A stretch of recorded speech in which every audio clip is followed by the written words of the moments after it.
We'll go ahead and get underway. Good afternoon and welcome to the Alfred University Bergren Forum. My name is John D'Angelo, and I am a professor of chemistry and the host for the fall 2024 season of the Bergren Forum. Welcome to episode 2. Today is Thursday, September 12th, 2024, and for those of you attending the forum online, here in Western New York, it is a beautiful, almost unseasonably warm day, but inside Nevins Theater of the Powell Campus Center, it is comfy and cozy, and the coffee and tea are hot and free. Before starting, we have a few announcements. First, next Thursday's forum will be given by Chase Angier. Chase's talk will be on reframing and time. There are some other events this week to announce. Namely, there is a call for models from the Career Development Center for their annual fashion show to show off the new line of clothes from Cheryl's Closet. Interested models must be available on October 3rd from 3 p.m. until 7 p.m. The sign-up link is on Alfred Today. There is a free open yoga session every Tuesday at 5 p.m. in the multi-purpose room of the Joyce Walton Center. Bring a yoga mat if you're interested. Hillel at Alfred will be hosting celebrations of high holidays. Check out Alfred Today or contact Max Koskoff at koskoff@alfred.edu for more details and to RSVP. Finally, there will be an Alfred Wingding Contra dance on Saturday from 5 p.m. to 8 p.m. in Susan Howell Hall. Without further ado, today's forum will be given by Eben Levey, Assistant Professor of History at Alfred University, about radical Catholicism and Mexico. The floor is yours. Cool. Hi, everyone. I'm Eben Levey, longtime listener, first-time presenter. No, in all seriousness, I am the newest member of the history department here at Alfred. I'm in my second year. In my first week on campus, Emrys Westacott, who's seated over here, said, "We have this thing on campus where new faculty members ought to participate. To introduce yourself, how soon would you like to do it?" And I said, "How long can I push it back?" So here we are, my third semester, right? I'm ready. Some of you I know, some of you I don't. So today I'm going to talk about, the other piece of advice that Emrys gave me. He said, make it interesting. Cool. So I'm going to talk about my research, some of it, which deals with Cold War Mexico, the intersections between religion, progressive Catholicism, and the rise of indigenous rights movements. But more specifically, I'm going to pick up that sexy, controversial, interesting piece that Emrys wanted me to talk about the involvement of Catholics, and particularly Catholic clergy, in clandestine revolutionary movements. Because who doesn't like the idea of priests with guns, right? So, right. What I set out to do is to add to the conversation in history, the historiography, on the history of liberation theology. Are people here, is anybody familiar with liberation theology? Yeah? I would hope so, right?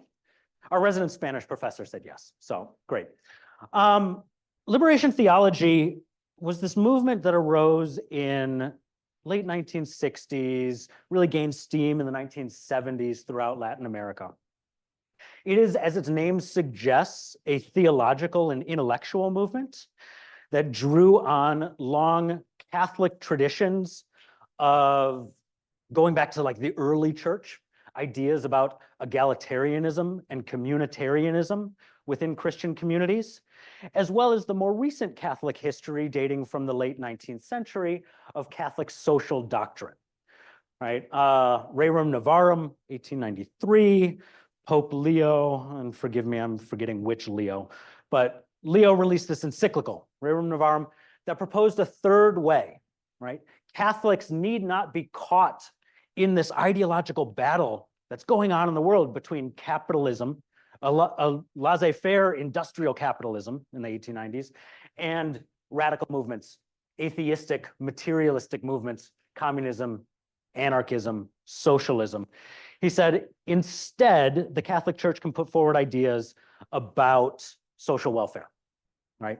That it can promote a moral good in which employers and employees, right? It's particularly talking about these labor relationships, can mutually care for each other. The employees have a Christian responsibility to be obedient and to do their jobs, and employers have a Christian moral responsibility to pay wages so that employees can live with dignity. Well, it sets in motion this whole cascade of processes and organizations throughout Europe and into Latin America, embroiled in these conflicts, particularly labor conflicts, as industrialization developed, extended, accelerated, and the World War II, right, split the world in two to enter the Cold War, these battles between communism and capitalism. Liberation theology emerges out of these histories. And most simply, although there's a number of authors within it, most simply it proposed a Catholic theology that reconceptualized sin. No longer is sin an individual problem, right? I do something bad, I go to the priest, I confess it, I have to say so many Hail Marys, get my little slap on the wrist and I'm good, and I have my ticket to heaven again. But instead, we should be concerned about structural and collective sin, that we as the body of the church, the body of Catholics, of Christians, have the moral and Christian responsibility to deal with the structural and collective sins of the world: inequality, marginalization, exploitation, violence, poverty, what have you. And it posited that clergy and lay activists are the key people to help lead the world into a more perfect moral space. Basically, that's what it is. There's a variety of other things, but basically that's what it is. And it was, as is Catholic social tradition history, focused primarily on urban working classes. And that's where the history of liberation theology, written by my colleagues, other universities, other historians, have situated themselves, talking about urban space.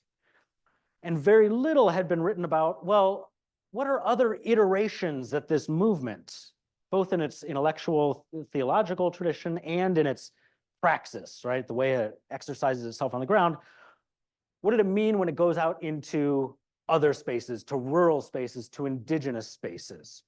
And so I asked the very simple question, how did liberation theology change indigenous Mexico? And how did Mexico change indigenous liberation theology? And I chose Mexico, one, because I'd lived there, I'd worked there, I was familiar with it, that's what I wanted to study, right? We go to grad school, we have an idea. But two, Mexico was the site of this sort of novel experiment that started in 1969. Here I have a map of, yes, it's 2010, but it is roughly equivalent, we can imagine, to density of indigenous language speakers in Mexico. And you'll see that it is concentrated here along the south and southeast Mexico. The Catholic Church in the 1960s proposed that countries and dioceses without enough resources of their own could form collaborative projects to better serve the Catholic populations in their spaces. And in southern Mexico, located in a town called Tehuacan, right here in the corner of Puebla, bordering Veracruz and pretty close to Oaxaca, a group of bishops got together and said, why don't we form a collaborative seminary? This space where we can pool our resources and train priests together, specifically to serve the realities that our diocese, right, the geographical territories within the Catholic hierarchy, overseen by bishops, and archdioceses by archbishops. The diocese of Oaxaca, Chiapas, Tehuacan, Puebla has its own diocese that was right here, and sometimes Guerrero was in it for part of it. We face the same reality, a profoundly indigenous space who'd long been neglected by the Catholic Church, and presently, often neglected by the Mexican government. And so in their founding documents, they say, we want to train priests to serve that reality: poor, indigenous, marginalized, historically underserved. Liberation theology is around, and not all of these bishops are progressive by any sense of the term, though some of them are, and they're thinking about new ways to engage with people. And so they start building this new theology into curriculum. And they're inviting additional groups within the Catholic Church. The Union of Episcopal Mutual Aid, sending teachers out. The movement of indigenous priests, specifically trying to get more indigenous youth recruited into the clergy, right? To help with recruitment campaigns and get indigenous young men into the seminary. Pastoral training for lay activists to empower them to be delegates of the word, to spread the word of God, but also talk about social problems. How can the church help you? How can it empower your community? Hosting summer conferences and workshops, but deepening the bonds between clergy and layfolk, encouraging Catholic clergy to be more active in communities, and sort of leveling that hierarchy in understanding that indigenous folks in their communities are actually the ones who best understand the problems that they face and can help come up with the solutions to deal with them. It lasts 20 years. It goes under a number of iterations as it deepens its commitment to intensive pastoral work, and it becomes labeled a hotbed of progressivism, liberation theology, and dare we say, radicalism, right? Whew. So much so that in 1989, it is closed on the orders of the Vatican, Pope John Paul II.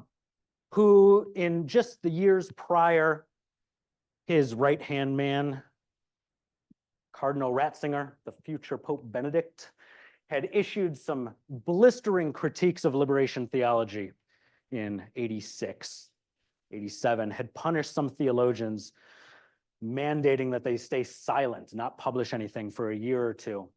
Well, they closed Sere Sure. They closed this seminary.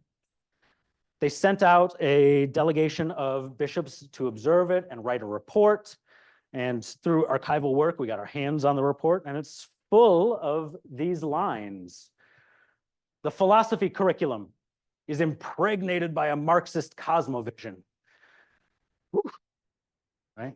Marxism has violated our philosophy. Theological studies had a clear line of theology of liberation. These students, these future priests who are going out and working with indigenous communities are not just ministering to their spiritual need, but they have, oh my goodness, assumed a committed position and a critical attitude, which intend to transform the social context using a revolutionary method of class struggle and radical change to oppressive structures. In other words, that's a no-no. Historically speaking, and especially in the Mexican Catholic Church, which had traditionally been understood as quite a conservative institution, right? This is a real challenge to its position in society. And they were starting to butt heads with the Mexican government, right? Where priests are serving with these communities as intermediaries between the government and the communities, petitioning on their behalf, arguing that despite the promises of post-revolutionary Mexico, right? There was a whole revolution in 1910 to 1920, were being unfulfilled. And that too, the Mexican government, right, pulled the church aside and said, you gotta get these guys under control, right? This is too much. And so this combination, pressure from the church hierarchy, the Vatican, and the Mexican government closes this seminary. There's widespread protests of students and of the communities that they work with, but ultimately the closure remains. And it cut out, or it foreclosed, right, the future possibilities that this 20-year experiment had started to percolate. Ideas of what the Catholic Church could be, or even should be, in building a better world.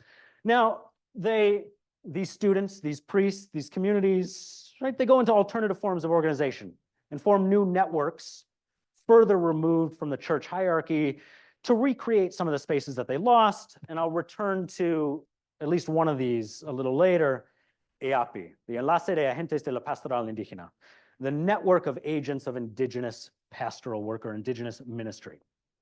Now, Eben, you promised us guns. Yes. None of these folks that I've talked about yet, we don't have any evidence that any of them picked up guns. There certainly were Catholics, Catholic priests within the world of liberation theology who did. And some of the most famous cases, I'm going to talk about two famous ones and one relatively unknown one. The first one, like right at the beginning, before liberation theology had been announced to the world, is this Colombian priest, a guy named Camilo Torres.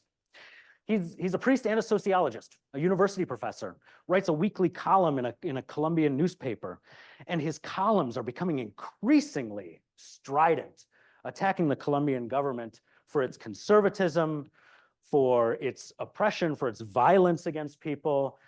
And he starts including these zingers in his columns. If Jesus were alive today, he would be a guerrilla, right? He'd be a guerrilla. He would pick up arms on behalf of the poor.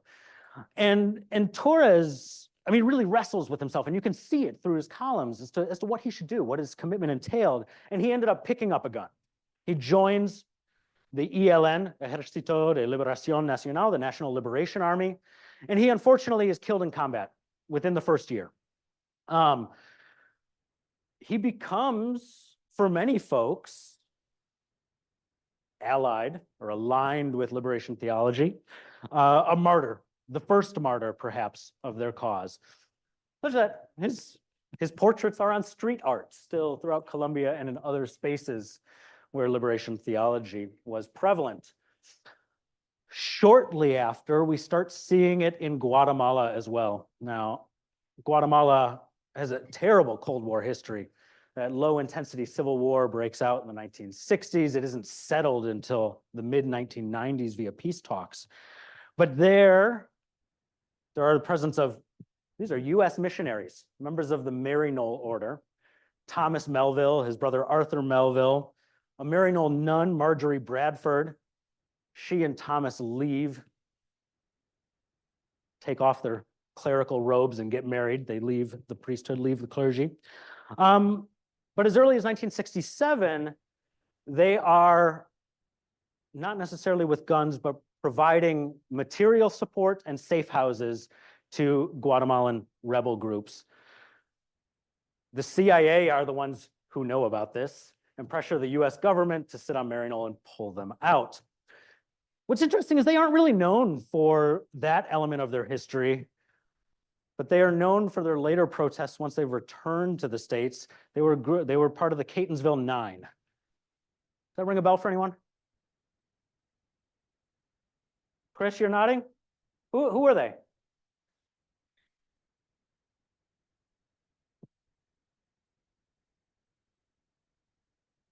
Yeah, absolutely, right. They come back and they get involved in anti-imperial and anti-Vietnam War protest. And in Catonsville, Maryland, using homemade napalm, they break into a US Army draft office and burn draft records. Cool. Right. We're seeing increasingly militant actions by Catholics who want to build this better world, right? Picking up guns, making napalm in their bathtub, right? But remember, as spectacular as this is, they are definitely the minority. Most folks don't do this. In the Mexican space that I deal with, there's only one couple that I know of. I'm only going to refer to them as Felipe and Ida. They have an unpublished memoir where they sort of made this known, and it's circulating among a few folks. It was shared with me during my research, where they wrote about how they did essentially the same thing as Melville and Bradford. In the southern state of Chiapas, if we go back to our map for a second, down here, this is Guatemala. During the Guatemalan Civil War, lots of Guatemalan refugees pour into Chiapas, and the Catholic Church is providing them refugee camps and housing and food and support and employment. Well, Felipe and Ida, a priest and a nun, are also shepherding guns around, providing safe houses, and making sure that the Guatemalan guerrillas within those refugee populations are not found out. More common, though, far more common, and there are quite a few folks within this liberation theology world, are providing the moral, sometimes material support, but moral support for revolutionary movements. It stemmed from the Cuban Revolution, right? 1959, Castro and his band of bearded buddies march into Havana, triumphant, having overthrown the US-backed dictator, and declare a new day for Cuban sovereignty. Cuba starts training clandestine revolutionary groups from around Latin America, but not from Mexico. Mexican revolutionary groups never trained in Cuba because Mexico was Cuba's pretty much most stalwart ally in the realm of foreign affairs, hemispheric affairs in Latin America, in the Americas. Despite being fairly anti-religion, as liberation theology starts developing and the increasing social commitment of Catholics is being made real in the slums and factories and communities of Latin America, Fidel Castro himself becomes quite interested in it and sees additional ways to build bridges between revolutionary movements, between communist movements, and this wing of the church, right? Castro is pictured here. I think most of us should recognize him. This is at a meeting in 1971 in Chile, in Santiago, of the new organization, Christians for Socialism, that invited radical Catholics, radical Christians, right? It's not just Catholics, there are also Protestant churches participating in this, down to Chile, which at this point is in the Allende years, a socialist president, to talk about how we build, how we marry Catholicism and theoretically atheistic movements of communism and socialism. And they start to propose, right? These need not be at odds with each other. There are goals, methods that they share. Liberation theologians are proposing the use of Marxist social sciences as a profoundly important tool in their toolbox to analyze reality and figure out solutions. And so everyone was thrilled when Castro hopped on a plane, flew down to Chile, and shows up. They argue, right, that the moral authority of the church could be leveraged to spark the change needed. Out of this pops out multiple organizations proliferating across Latin America of priests. There are these following ones: Los 80, the 80 in Chile. Can you guess how many members there were? 80 of them. Sacerdotes para el pueblo, priests for the people in Mexico. Oh boy, a bunch of those Ceresure guys. My seminary in Tehuacan start joining priests for the people. Golconda in Colombia, Sacerdotes para el Tercer Mundo, priests for the third world in Argentina, and then this broader umbrella organization, Christians for Socialism. Liberation theologians are publishing books with the provocative title. Mexican theologian Jose Porfirio Miranda, Marx and the Bible. He gets hauled in front of the cardinal in Mexico and absolutely chewed out. How dare you publish this? But there's also contradictions here that we shouldn't overlook, right? Especially the Catholic ideas of what a Catholic communism looked like tended to be a bit ahistorical, looking to the ancient tradition of the Catholic Church, proto-Christianity, early Christian communities living in egalitarian space, whereas Marxist communism is profoundly situated in its historical moment, right, of the mid-19th century, talking about empire, industry, industrial working classes, the proletariat, right? These two never quite meet, but they find space where they can collaborate. And my God, if folks weren't already worried about this growing progressive movement in the Catholic Church, they got really worried when Castro showed up at that meeting in Chile. And we start to see, I call it Cold War panic, right? We in the United States are no stranger to this, right? I think I need only mention McCarthyism as one of the prime examples of it. Paranoid conspiracy theories about communists infiltrating society and government to overthrow us from within. Well, it's happening in Latin America too. Right-wing conservative columnists in newspapers are publishing increasingly paranoid columns about the communist infiltration of the church. Look at what these priests are doing. And governments are concerned about it, especially the growing wave of military dictatorships throughout Latin America and their wings of paramilitary violence, that for progressive clergy, it had real consequences. From the late 60s to the end of the 80s, there are 4 bishops who are assassinated, over 50 priests and nuns, and thousands upon thousands of lay activists who've been involved in movements ranging, yes, from revolutionary movements to labor unions, to community organizations advocating for public services, right? These elements challenging the status quo and inequality. Back in Mexico, as we return there, as we jump around, right? Sorry for the geographical whiplash here. Right, Mexican columnists are doing the same thing, as is Mexico's version of the FBI, their intelligence agency, the Dirección Federal de Seguridad, the federal security agency. This is their archives have been made semi-public, such that you can request them. You don't know how complete the files are you're getting. But these are elements all from the same security file pulled on one bishop, the Bishop of Chiapas, a man named Samuel Ruiz Garcia, one of the bishops who had helped found Ceresure, a bishop who was profoundly allied with the indigenous peoples in his diocese, who was running massive lay catechist training programs to empower folks in his space to be the agents of change for themselves, right? And this file from 1981, Asunto, dealing with the subversive bishop of San Cristobal de las Casas Chiapas.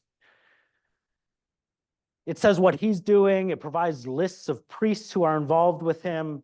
And to translate here, it says, these priests, the following ones, the said priests and foreigners, are intellectually guided by the bishop of this city, who is the bishop, Monsignor Samuel Ruiz Garcia, who holds meetings in different places around the state, especially in the indigenous zones. This bishop has shown himself to be subversive and is counting on the help of the priests who work in his zone, extending his political ideas. The following is the list of them. And then tacked on to the very bottom, this is like a 3-page document. It goes through all the priests, all the nuns, then tacked on these nuns. Their job is transporting arms to where the bishop tells them to. That is a wild accusation. A bishop ordering nuns to move guns on his behalf. I found no corroborating evidence that he was doing that. He may have been. I don't think so. The Mexican Security Agency was also known for fabricating theories. It has an extensive file on one former Mexican president, repeatedly accusing him of running vast marijuana farms, which he was not doing. Lázaro Cárdenas, former president, diplomat, ambassador, and apparently marijuana farmer. But it speaks to these moments when such accusations appear in the files. The FBI also, honestly, stocked its files on US activists with similar exaggerations, falsehoods, and suspicions. It speaks to the fear that the government had at the time that this might be happening, and we really have to keep an eye on him. The other couple hundred pages of this file is definitely intelligence agents and informers sitting in meetings, reporting on, taking down as best they can, word for word, things that he's saying, right? They're keeping a close eye on him. And yet, there's not a whole lot of revolutionary activity in this region. The clandestine armed movements in Mexico tended to be in cities in the north, in industrial spaces, in Mexico City, and some in a rural region in Guerrero, but pretty far removed geographically from where Ruiz was. So it's not this site. I mean, we do have the Guatemalan guerrillas using it as a safe haven. We can't discount that.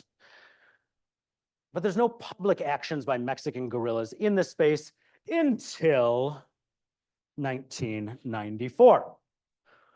When on January 1st, the EZLN, the Zapatista Army of National Liberation, emerged from the Lacandon jungle, take over a couple of cities in the state of Chiapas, and declare war on the Mexican government.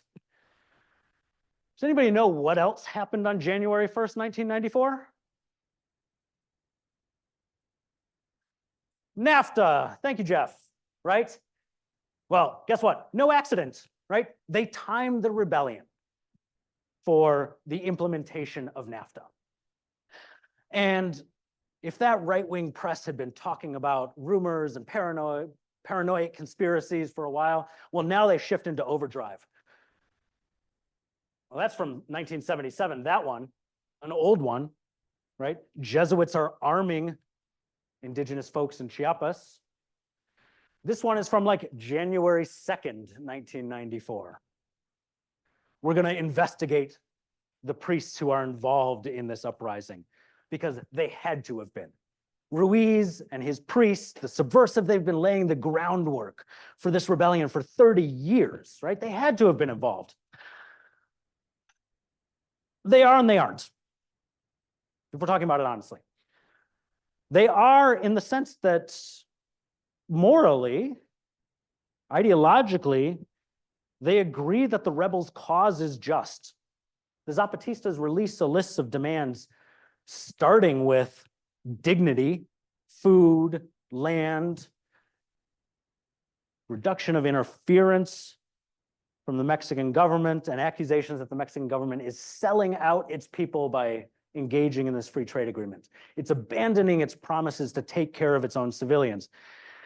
In that way, it's not so revolutionary. They're not proposing communism, right? We're in the post-Cold War era. The Soviet Union has fallen. That dream is mostly dead.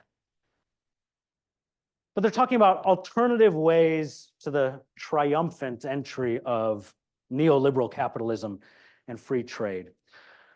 Those from the church who are involved are dozens and dozens, if not hundreds, of lay activists and catechists, organic intellectuals, Catholics within their communities who sat down with their fellow community members and said, let's talk about the problems we have and how we can solve that, right? The basic method of liberation theology. How do we understand our lives through the scripture, and how do we understand the scripture through our experiences? What does it mean to build justice here? And in this case, it meant rebellion, a symbolic one perhaps. The Zapatistas are still around. We're now on 30 years of autonomy. They've carved out an autonomous space for themselves in Chiapas and are still at stalemate in their war with the Mexican government. And scholars, historians and anthropologists who first deal with this show quite clearly how the training, empowerment, intellectual engagement of the church prepared folks to recruit into the Zapatistas, to talk about their problems, talk about their solutions, and prepare for rebellion.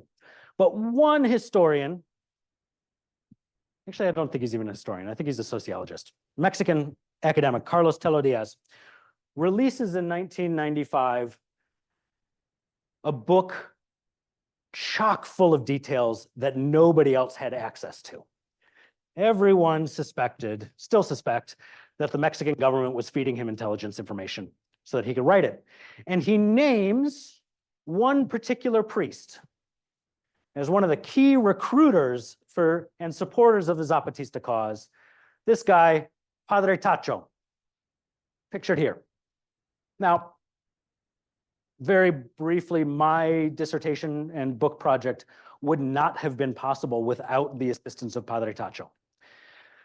He was the guy, as I was setting up my research program, that everybody said, go talk to him. He didn't respond to his Facebook messages, so I showed up in his parish office one day and said, hi, I'm a grad student who doesn't know anything. Will you help me? And he said, you want to write our history? Cool, let's do it. And opened up this world for me, right? My project was impossible without him. He is indigenous himself, from a Nahuatl-speaking family, grew up south of Tehuacan in a small town called San Gabriel Chilac. He graduates from the seminary, the collaborative seminary, Ceresure, in 79. He's ordained a priest in 1980, and he's assigned a profoundly poor mountain village, San Antonio Cañada, where he serves from 80 to 87, and then moved to another similar one, Coxcatlan, from 87 to 94. All the while, he is the resident Nahuatl professor at Ceresure. They're teaching the priests indigenous languages, right? How are you going to serve these communities if you can't communicate, right? And he's doing all sorts of projects in these spaces consistent with what other liberationists are doing. He is assisting people in forming cooperatives, producer cooperatives, consumer cooperatives, which itself, again, we could talk about the role of cooperatives in capitalism. It's not all that revolutionary, but levels the economic playing field between the owners of capital and the workers, right? Cuts out exploitative middlemen and allows peasant producers to sell their goods directly to market at a better price, allows them to pool resources, if we're talking about consumer cooperatives, to buy goods for the community that all folks could use now at a cheaper price when you're buying in bulk. Assist them in petitions to the state government, is training lay catechists. And fundamentally, right, it's about local empowerment and making these relationships, these rural capitalistic relationships, a little more just for the people that he's working with.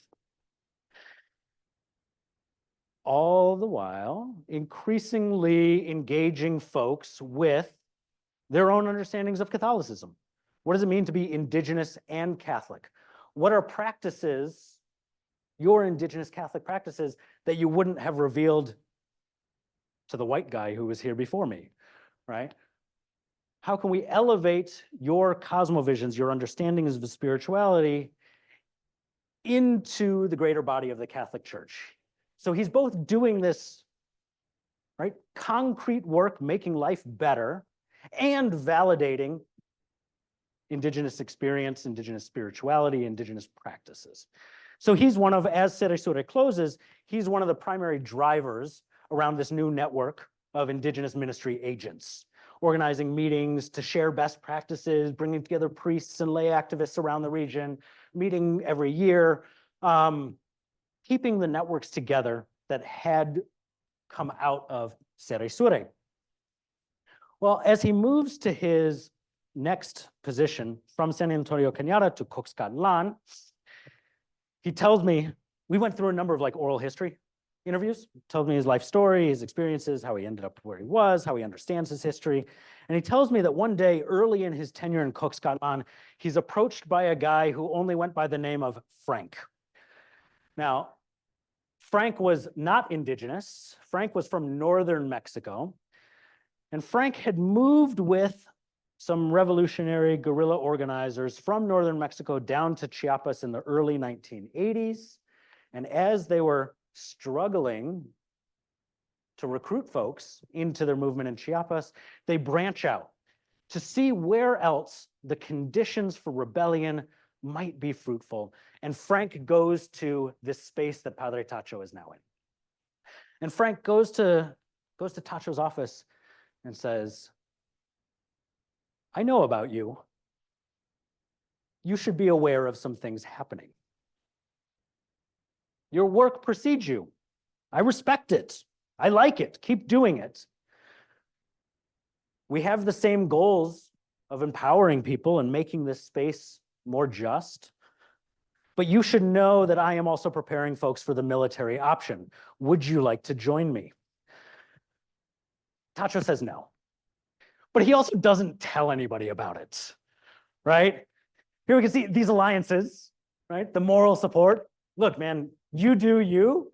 I'm going to help. We can work in concert. There's some things that we can collaborate on, but no, I'm not picking up a gun this time. But Frank tells his folks down in Chiapas, hey, we have a really wonderful collaborator here, this Catholic priest. Let's see how we can work with him. And so in 1991, 3 years prior to the emergence of the Zapatistas, there's this new organization, ANSIES, which translates to, I didn't put the translation. It's the National Alliance of Campesinos and Indigenous Emiliano Zapata, right? It was essentially a front organization for the Zapatistas to see how they could organize before the emergence of their rebellion. And the founding ceremony of ANSIES happens at Tacho's parish. He's the one who reads the introductory words, which are quoted word for word in Carlos Tello Diaz's book. Right? They got the intelligence files on that one. And he is the primary organizer of this open, not clandestine, but open indigenous rights organization in this region in Puebla. While its counterpart in Chiapas both has the open part and preparing the Zapatistas for the military option. They organized some spectacular protests. 1992, up and down the Americas, indigenous peoples protest on October 12th against or for 500 years of indigenous resistance to colonization. Here, the United States was not the only one who toppled statues of people in the past couple of years. Here, they're toppling a statue of a conquistador in San Cristobal de Chiapas, marrying, right, this Catholic activism, emergent indigenous activism, and the flowing movement of clandestine revolutionary movements. ANSIES disappears when the Zapatistas emerge in 1994. And Tacho, he knows it's going to happen, right? He's clued into it and had started preparing his community. There's something going on. Let's see, one of the things he does. Can we set aside some community land? I bet the Mexican government's going to encircle them and they're going to need food. And he called it, we were cultivando para los compas. We were cultivating for our compañeros, for our comrades, right? So serving in this material alliance. And he is, predictably, because of his association with ANSIES, he's targeted. He's interviewed by Mexican police. Some of his collaborators are arrested and sent to prison for a couple of years. And he's faced with this choice of whether to go underground, to stay in his position, perhaps into exile if he's really fearing arrest. And he decides, no, right? The most important role that I can play here is to remain where I am. To remain as a parish priest, advocating on behalf of the righteous rebellion happening in Chiapas and connecting the realities that they live in to the realities that we are living in, right? Talking about these across time, across space, across distance. This rebellion, the Zapatistas, right? I think I already mentioned, it ruptures this clean story of neoliberal transition. And it brings together, as I was saying, revolutionary politics, progressive Catholicism, and indigenous rights movements in very unique, in unique ways. And I argue in my dissertation, in my book project, that combination was really only possible because of these decades-long projects like Ceresure, of building networks and spaces where these ideas could be hammered out and practices could be refined and shared. And perhaps the revolutionary option talked about, even if the vast majority never picked up a gun. The response, as we already talked about in the press, from the Mexican government, from elites, from observers, hair on fire claiming the involvement of the church, revealed that even now, a couple years after the fall of the Soviet Union, that Cold War thinking had not gone away. And that perhaps even as neoliberalism, which we understand is like free market economics, certainly, but also about multi-ethnic inclusion, right? Folks that could be brought, a neoliberal multiculturalism that could be brought into the modern world as equal consumers of goods, right? It's all about consumers. The stark limits of multi-ethnic inclusion baked into the neoliberal project that the Zapatistas exposed. Now, they still exist. These folks are still working. They're still around. They're working on all sorts of different projects. Some of it still the cooperative issues, some of it economic justice issues, a lot of it around indigenous rights, revitalization of indigenous culture and indigenous language preservation.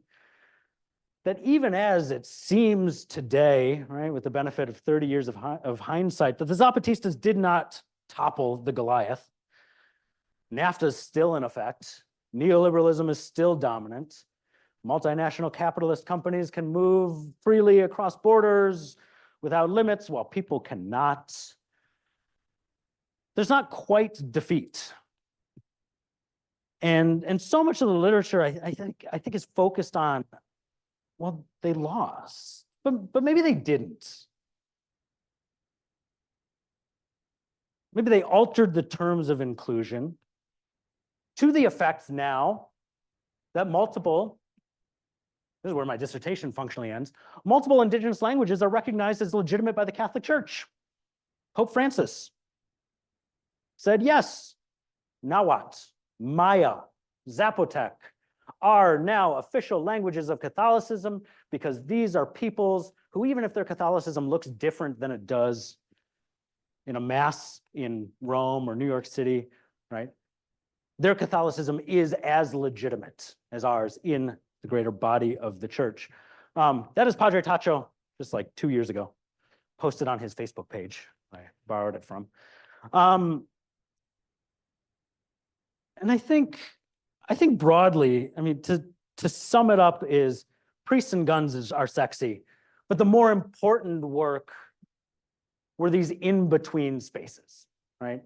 The alliances drawn, the understanding that revolutionary change was possible, even if unlikely, but there were multiple routes, pathways to get there, to make indigeneity more accepted and to make their world and these communities' world that they worked in a little more just. So, thank you. I think I went over my time, and that is, we're still okay? Oh, great. Because I would be like, that's totally on par for my classroom too, so. But yeah, in the few minutes we have, are there questions? Questions? Well, that hopefully, there we go. For the sake of anybody on Zoom. I did not see any questions on Zoom, but any in the room?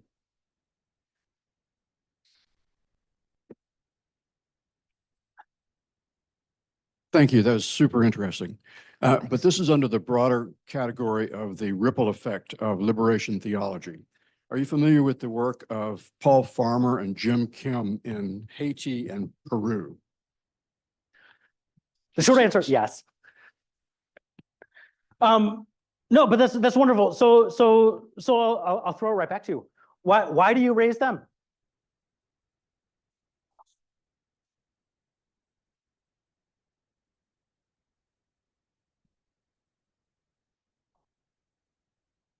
Absolutely. Paul Farmer now for decades is one of the biggest advocates of Haitian dignity, right? To work to empower folks to improve their systems of healthcare, health and literacy. Right, which is interesting. Absolutely, absolutely. Yeah, thank you. We may have time for one more if there are any. I did such a good job that everyone's like, yeah, that was awesome. No questions? If not, please join me again in thanking Eben for a great talk. No, thank you. Hope to see you all next week.